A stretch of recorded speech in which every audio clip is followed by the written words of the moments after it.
अंदर पूरे देश की जीडीपी 24% नीचे गई, लेकिन अंबानी की आमदन 73% बढ़ी। 34,500 करोड़ का टंका लगा दिया। कोई देश में बोला हमें जो लूटने वाले हैं, जब तक हम लूटने वालों के विरुद्ध नहीं बोलेंगे, सारा कारोबार देश का हड़प रहे हैं। आज जनता का राज नहीं है, पूंजीपतियों का राज है। पैसे से सत्ता और सत्ता से पैसा।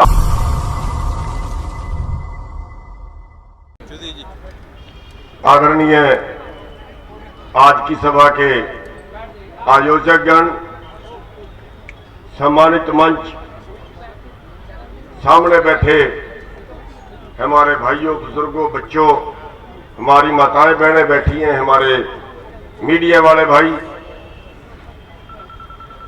साथियों, कई 100 साल पहले गुरु गोविंद सिंह जी ने कहा था,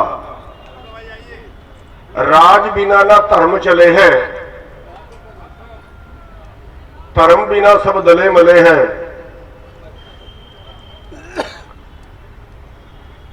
आज हम जिस पोजीशन में हैं, हमारी उस पोजीशन का जिम्मेवार राज है, सत्ता है। और इस राज को बदलने के लिए, इस सत्ता को बदलने के लिए हम शायद बहुत से मंचों में मैं गया हूं, हमारी जातिवाद की बहुत सी बातें आती हैं, हमारे धर्मवाद की बहुत सी बातें आती हैं, लेकिन मेरे को यह लगता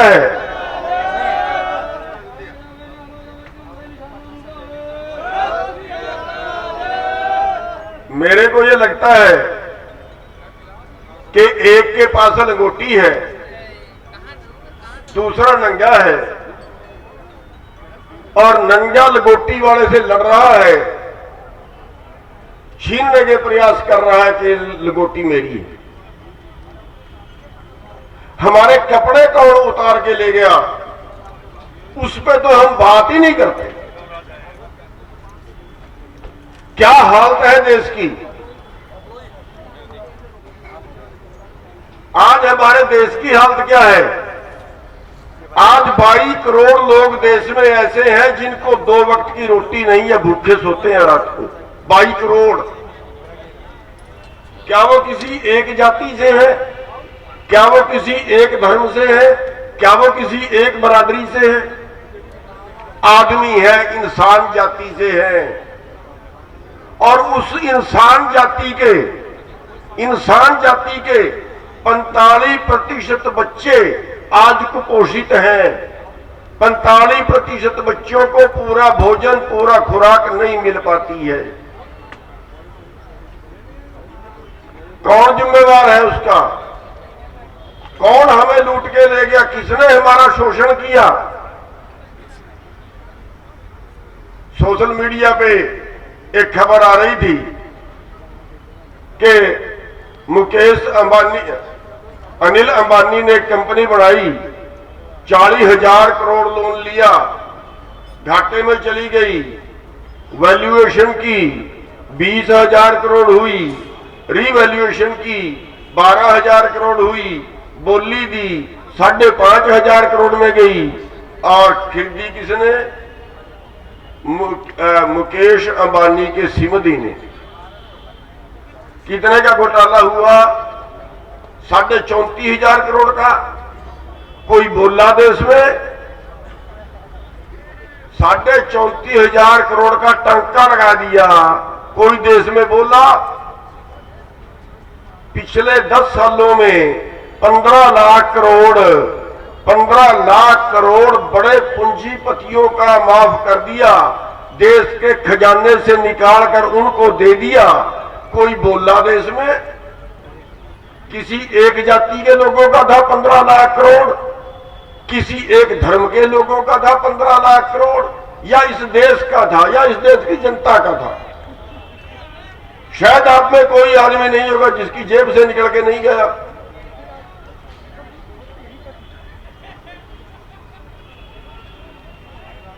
अभी हमें इन चीजों से बहुत ऊपर उठना होगा। कोई इलाज नहीं है। हमें जो लूटने वाले हैं, जब तक हम लूटने वालों के विरुद्ध नहीं बोलेंगे, सारा कारोबार देश का हड़प रहे हैं। आज बेरोजगारों की हालत देखिए, कौन सी जाति का बेरोजगार नहीं है। आज 500-500 रुपए के लिए नए बच्चे क्राइम कर रहे हैं, 500-500 रुपए के लिए। अरे हम बोलते क्यों नहीं? देश के स्मैक के कारोबार में, देश के नशे के कारोबार में अडानी शामिल हो गया, उसके अड्डे से नशा पकड़ा गया 30,000 करोड़ का। कोई बोला देश में? अरे कौन आएगा बोलने के लिए? भाई अमेरिका से बोलेगा कोई आके, या पाकिस्तान से बोलेगा आके हमारे लिए? अरे 30,000 करोड़ का नशा उनके अड्डों से पकड़ा गया, कोई कार्रवाई नहीं है। कौन कर रहा है देश को बर्बाद? कोरोना काल के अंदर पूरे देश की जीडीपी 24% नीचे गई, लेकिन अंबानी की आमदन 73% बढ़ी। 90 करोड़ प्रति घंटा अंबानी की आमदन रही। एक घंटे के 90 करोड़, एक दिन के 2100 करोड़। किसका पैसा गया? वो आपकी जेब से निकल के गया, आपके हिस्से का गया, देश की जनता का गया। और बस वही राज से हो रहा है। ये राज जब तक आप नहीं छीनोगे तब तक बात नहीं बढ़ेगी। और ये राज छीनने के लिए सब लुटे पिटे कुटे हुए का इकट्ठा होना पड़ेगा। एक आदमी ने बहुत अच्छा उदाहरण दिया कि बाजरे की खिचड़ी में अगर दूध मिलाओ तो मिलता नहीं है, स्वादिष्ट नहीं बनता है।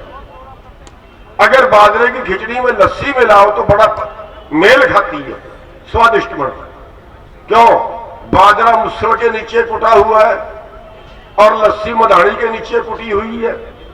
जब तक ये किसान और मजदूर कुटे पिटे, जब तक ये इकट्ठे नहीं होंगे तब तक आप राज छीन ही नहीं सकते। आज जनता का राज नहीं है, पूंजीपतियों का राज है। पैसे से सत्ता और सत्ता से पैसा, फिर पैसे से सत्ता खरीदते और फिर सत्ता से पैसा बढ़ता। हमारे जिस जाति के एमएलए बने हों, जिस धर्म के एमएलए बने हों, जिस जाति और जिस धर्म के एमपी बने हों, एक बार एमपी बनने के बाद, एक बार एमएलए बनने के बाद 100 करोड़ का मालिक हो जाता है। कैसे हो जाता है? क्योंकि वहीं से पैसा आता है उन लोगों के पास भी।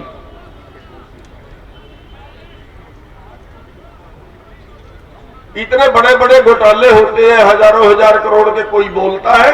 ना वो राजनीतिक पार्टी बोलती है, ना वो राजनीतिक पार्टी बोलती है। क्यों? उसका भी हिस्सा है, उसका भी हिस्सा है। साथियों, बहुत कुछ बदलने की जरूरत है। ये हमारे देश में दोनों चीजों पे चुनाव होता है, या यहां जाति के नाम पर चुनाव होता है, या यहां धर्म के नाम पर चुनाव होता है। कोई कहता है हमें हिंदू राष्ट्र चाहिए, कोई कहता है हमें खालिस्तान चाहिए, कोई कहता है हमें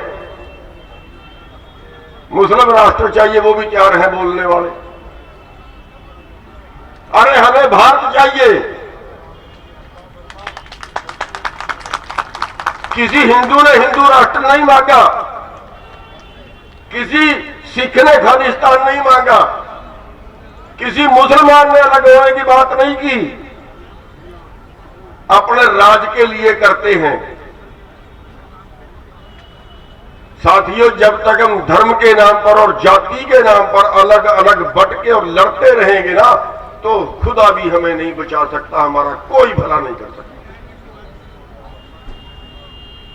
साथियों, जरूरत है आज हम सबको इकट्ठे होने की। सब किसानों को, मजदूरों को, लूटे पीटे जितने भी हैं, जितने भी शोषित हैं, चंद लोग हैं, चंद लोग हैं जो हमें तबाह कर रहे हैं, जो हमें लूट रहे हैं, और वो हमारी नजर से ओले हैं। उनके ऊपर हमारी नजरें नहीं जा रही, उनके लिए तो हमें ये भी नहीं पता हम लड़े तो किससे लड़े।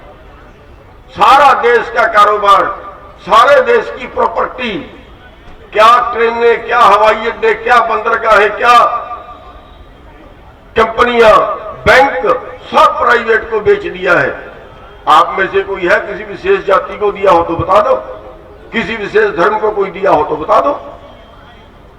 वही लुटेरे हैं और वही लुटेरे आपको तब तक लूटते रहेंगे जब तक हमारी नजर उन पे नहीं पड़ेगी और हम उनको लगाम देने के लिए इकट्ठे नहीं होंगे। आप सबका बहुत बहुत धन्यवाद।